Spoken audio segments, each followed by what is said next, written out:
जी, अब हम Microsoft Excel 2010 में देखेंगे कि हम multiple cascading drop down lists किस तरह बना सकते हैं। अभी तक हम ड्रॉप डाउन लिस्ट देख चुके हैं कि किस तरह बनाते हैं। अब हम मल्टीपल कैस्केडिंग लिस्ट्स बनाएंगे। मल्टीपल कैस्केडिंग लिस्ट्स का मतलब ये है कि मिसाल के तौर पर मेरे पास ये कंट्री और सिटी है।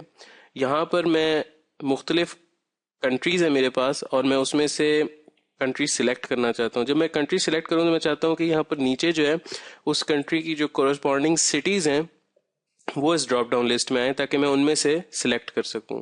तो उसके लिए सबसे पहले मैं शीट 1 में जाकर कंट्री और सिटी का नाम दे देता हूं। उसके बाद दूसरा स्टेप जो मैं करूंगा वो ये है कि मैं एक डेटाबेस बनाऊंगा दूसरी शीट में। तो मेरा डेटाबेस कुछ इस तरह दिखेगा। कंट्री होगी उसमें उसमें कंट्रीज के नाम है और सिटी लिस्ट 1 2 3 और ये 1 2 3 ये हम बाद में देखेंगे कि हमने 1 2 3 इसको क्यों लेबल किया है। उसके बाद मैं सऊदी के नीचे जो उसकी जितनी सिटीज हैं उनका नाम लिख देता हूँ। यहाँ पे मैं जितने मर्जी नाम लिख दूँ वो सारे अपीयर होंगे। तो मिसाल के तौर पर अगर मैं इससे ज़्यादा नाम करना चाहता हूँ तो ठीक है जी। इसी तरह मैंने यूएई की जो सिटीज़ हैं वो लिख दी हैं और पैलेस्टाइन की जो सिटीज़ हैं वो लिख दी हैं।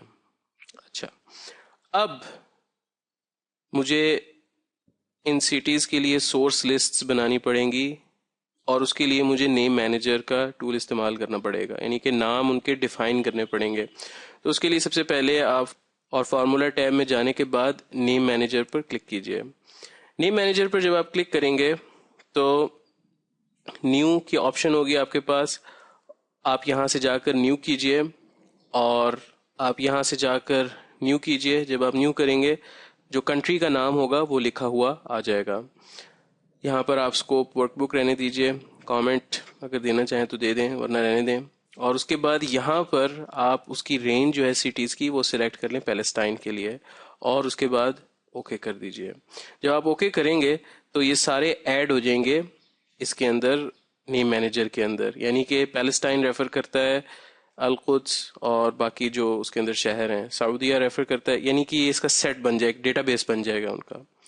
तो ये मैंने पहले से बनाया हुआ है, एक पैलेस्टाइन बना के दिखाया कि किस तरह बनेगा।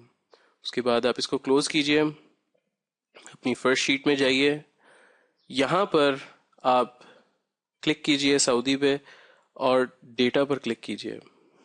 डेटा पर क्लिक करने के बाद डेटा वैलिडेशन पर क्लिक कीजिए। डेटा वैलिडेशन में जाइए, यहाँ पर लिस्ट पर क्लिक कीजिए और यहाँ पर इक्वल टू कंट्री और ओके कर दीजिए। जब आप ये करेंगे तो आपके सामने यहाँ पर एक ड्रॉप डाउन लिस्ट बनी आ जाएगी, इसके अंदर से आप सिलेक्ट कर सकते हैं। ये तो हो गया कंट्री का। अब हमने सिटी का करना है तो उसके लिए हमें फॉर्मूला इस्तेमाल करना पड़ेगा और फॉर्मूला इस्तेमाल करने से पहले हमें डेटा वैलिडेशन इसकी उसी तरह करनी पड़ेगी। तो हम डेटा वैलिडेशन में जाते हैं, डेटा वैलिडेशन पर क्लिक करते हैं और यहाँ पर लिस्ट जब हम क्लिक करेंगे उसके बाद हमने सोर्स देनी है इसकी। तो हम यहाँ पर फॉर्मूला जो है वो दे देंगे।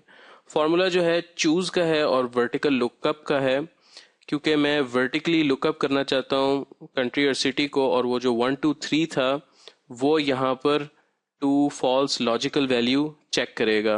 ये देखें, ये डेटाबेस शीट को रेफर कर रहा है। B1 जो है इस शीट में B1 यानी कि कंट्री के रेफरेंस को रेफर करेगा, आर्ग्यूमेंट्स जो हैं इसकी, और उसके बाद एंड पे जो वी लुकअप है सऊदी यूएई पैलेस्टाइन के हिसाब से लुकअप करेगा।